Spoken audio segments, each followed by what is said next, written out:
శ్రీమాత్రే నమః. శ్రీ గురుభ్యో నమః. అందరికీ కూడా విశ్వావసునామ సంవత్సర శుభాకాంక్షలు. విశ్వావసునామ సంవత్సరంలో ద్వాదశ రాశుల వారికి ఎలా ఉంటుంది అనే విషయాన్ని ఇప్పుడు మనం తెలుసుకుందాం. మొట్టమొదలు మేషరాశి. మేషరాశి వారికి ఈ సంవత్సరం ఎలా ఉండబోతుంది అనంటే, ఆదాయం 8, వ్యయం 14, రాజ్యపూజ్యం 4, అవమానం 3. ఈ ఏడాది మేషరాశి వారికి కీలకమైన మార్పులు చోటు చేసుకుంటాయి. ఏలిన నాటి శని ప్రభావం వలన వీరి యొక్క జాతకంలో ఎన్నో రకాలైనటువంటి మార్పులు సంభవిస్తూ ఉంటాయి. తల్లిదండ్రులకు సంబంధించి ఎవరైనా ఒకరిది ఆరోగ్యం పట్ల జాగ్రత్త వహించడం మంచిది. ఏవైనా ఆరోగ్య సమస్యలతో తల్లిదండ్రులకు సంబంధించి తీవ్ర మనస్తాపానికి గురయ్యేటువంటి అవకాశం ఉంది. విద్యార్థులకు విదేశీయానము అనుకూలంగా ఉండును. గురువు యొక్క స్థానము మే నెల నుండి చాలా లాభదాయకంగా మారేటువంటి అవకాశాలు అధికంగా కనిపిస్తూ ఉన్నాయి. చాలా వరకు చూసుకున్నట్టయితే విద్యార్థులు పర్యటన, టెలికమ్యూనికేషన్, ప్రయాణాలు వీటికి సంబంధించిన రంగాల్లో మంచి సత్ఫలితాలు పొందెదరు. ఉద్యోగులకు సంబంధించి బదిలీలు ఎదుర్కొనే అవకాశం ఉంది. ట్రాన్స్ఫర్తో పాటు ప్రమోషన్ వచ్చినప్పటికీ పేరుకు మాత్రమే ప్రమోషన్, కానీ ఎన్నో రకాలైనటువంటి ఒత్తిళ్లను ఎదుర్కోవాల్సినటువంటి అవకాశం ఉంది.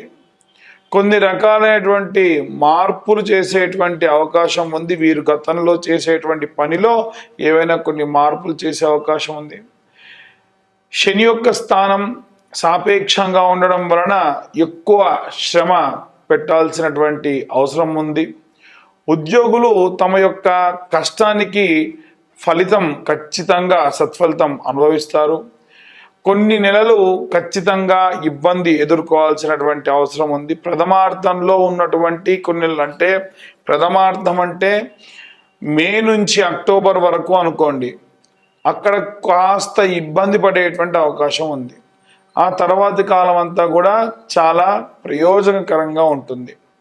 రైతులకి కూడా మంచి దిగుబడి ఉంటుంది, కానీ కొన్ని పనులు సమస్యగా మారుతాయి. చాలా సానుకూలంగా ప్రశాంతంగా ముగుస్తుంది అనుకున్నటువంటి పనులు కూడా విపరీతమైన ఆలస్యము, కాస్త ధన వ్యయము అయ్యే అవకాశం ఉంది.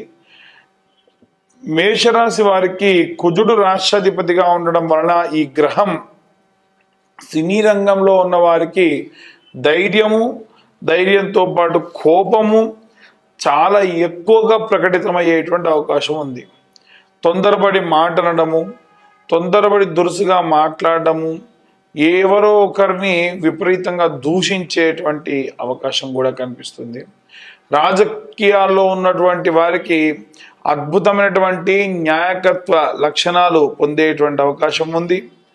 సామర్థ్యం కూడా పెరిగేటువంటి అవకాశం ఉంది. గతం కంటే కూడా బాధ్యతలు కూడా ఈ యొక్క రాజకీయ నాయకులకి పెరిగేటువంటి అవకాశం ఎక్కువగా కనిపిస్తుంది.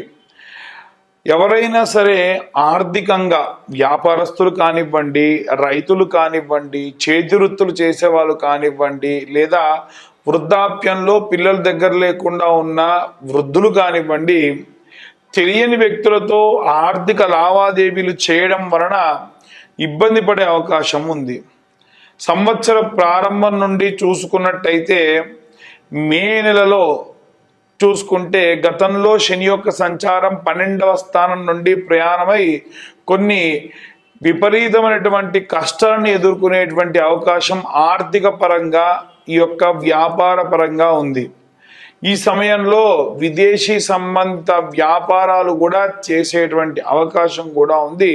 వాటిల్లో కొన్ని రకాలైనటువంటి ఇబ్బందులు కూడా వచ్చేటువంటి అవకాశం ఉంది. శని కుంభరాశి నుండి మీనంలోకి ప్రవేశించడం వలన గతంలోనే మనం చెప్పుకున్నాం ఏమిటంటే, శని తిరోగమనం కుంభం నుండి మారుతుంది అని చెప్పాం. అదేంటంటే ఇప్పుడు మీరు చెప్పేది మేషరాశి గురించి కదా అంటే, 12వ స్థానం ఏదైతే ఉందో అది ఖర్చుకు సంబంధించినటువంటిది.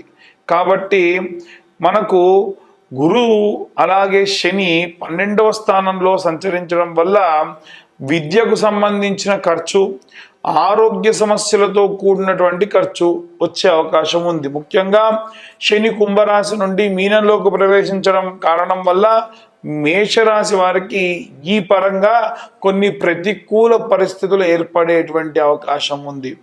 ఈ రాశి వారికి గురువు 3వ స్థానంలో ఉండడం వల్ల వృద్ధాప్యంలో ఉన్న వారికి మానసికంగా, శారీరకంగా అనేక ఇబ్బందులు పడేటువంటి అవకాశం ఉంది. ఏవైనా శారీరక సమస్యలు మీరు విస్మరించడము, టాబ్లెట్లు వేసుకోకపోవడము, ఎవరైనా డాక్టర్స్ని కన్సల్ట్ అవ్వాల్సి ఉంటే పెండింగ్ పెట్టడము, ఇలాంటి పనులు చేయడం వలన ఆ యొక్క పరిస్థితి ఇంకా విపరీతోత్పత్తిగా జరిగేటువంటి అవకాశం ఉంది. ఎట్టి పరిస్థితుల్లో మీ యొక్క ఆరోగ్యాన్ని నెగ్లెక్ట్ చేయకండి. అలాగే ఈ రాశి నుండి 12వ స్థానంలోకి ప్రవేశిస్తున్నటువంటి గ్రహాల సంచారం వల్ల, అంటే షష్టగ్రహ కూటమి మనకు గతంలోనే మార్చి 29న ప్రారంభమైన కారణం వలన, ఈ కారణంతో చూసుకున్నట్టయితే ఆ యొక్క షష్టగ్రహ కూటమి మీనరాశి 12వ స్థానం అవుతుంది.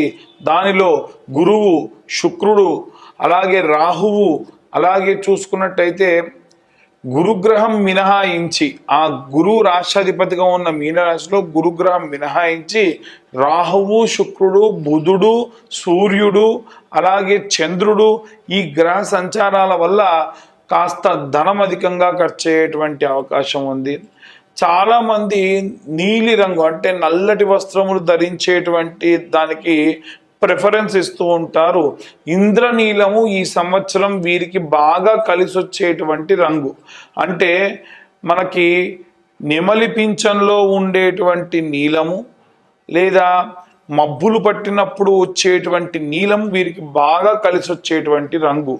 వీరు నీలాంజన సమాభాసం రవిపుత్రమిమాగ్రజం ఛాయా మార్తాండ సంభూతం తం నమామి శనేశ్చరం అనేటువంటి మంత్రాన్ని చదవడం మంచిది.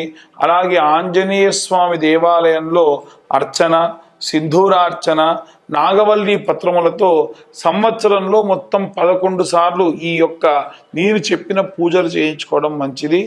అలాగే శని చాలీసా అని ఉంటుంది, ఆ శని చాలీసా చేయించుకోవడం మంచిది. శని త్రయోదశి ఎప్పుడెప్పుడు వస్తుందో అప్పుడు తిల తైల అభిషేకంతో పాటు తిలా హోమం నిర్వహించి చాలా ఉపశమనం పొందేటువంటి అవకాశం ఉంది. చాలామంది అయ్యా మా ఆదాయము వ్యయము, నాకు ఆదాయం 2 ఏంటి, వ్యయం 8 ఏంటి, ఇది ఎక్కడి ఖర్చు అండి అని చాలామంది అడుగుతూ ఉన్నారు. ఆదాయానికి ఖర్చుకి సంబంధం లేదండి. అదేంటి అని అంటే, మీరు సంపాదించేటువంటి సంపాదన 2 రూపాయలు అనుకోండి, మీరు ఆర్గనైజేషన్లో పనిచేస్తూ ఉన్నారు, వాళ్ళు ఏదైనా కరెంటు బిల్లు కట్టమని కానీ ఏదైనా వస్తువు కొనమని కానీ మీకు డబ్బులు ఇచ్చారు. అప్పుడు ఆ డబ్బు ఎవరిదవుతుంది? మీ దగ్గరికి వచ్చినంతసేపు మీది. మీరు ఆ ఖర్చు పెడితే ఆ ఖర్చు ఎవరు పెట్టారు అని అడిగితే ఏం చెప్తారు? మీరే ఖర్చు పెట్టారు. అంటే మీరు మీది కాని సంపాదన ఏదైతే ఉందో అది మీరు ఖర్చు పెడుతున్నారు. కాబట్టి ఖర్చుకి ఆదాయానికి సంబంధం లేదు.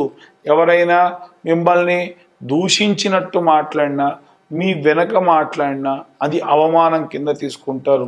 మన వెనక ఎవరైనా మాట్లాడుతున్నారు అంటే ఒకటే గుర్తుంచుకోండి, మీరు ముందున్నారు, వాళ్ళు మీ వెనకే ఉన్నారు ఇంకా అని ఆలోచించండి. దానివల్ల ప్రశాంతంగా ఉంటారు. Positive thinking, positive way of behaviour మీ యొక్క జీవితంలో గడ్డు కాలంలో చాలా దోహదపడుతుంది. ఇంకొకరికి కూడా మీరు ఇన్స్పిరేషన్గా నిలబడేటువంటి అవకాశం ఉంటుంది. మరొకసారి అందరికీ విశ్వావసునామ సంవత్సర శుభాకాంక్షలు. సర్వే జన సుఖినో భవంతు. ఒక్క నిమిషం అండి, చాలామంది గతంలో మమ్మల్ని కొన్ని రకాలైనటువంటి క్వశ్చన్స్ అడిగారు. జాతకానికి సంబంధించి పేరుతో చెబుతున్నారండి, మీరు కూడా అలా చెప్పొచ్చు కదా అని. ఖచ్చితంగా ఎవరైనా మీ యొక్క పర్సనల్ జాతకం తెలుసుకోవాలి అంటే మీ పేరు, date of birth, time, place ఉంటేనే జాతకం చెప్పించుకోండి.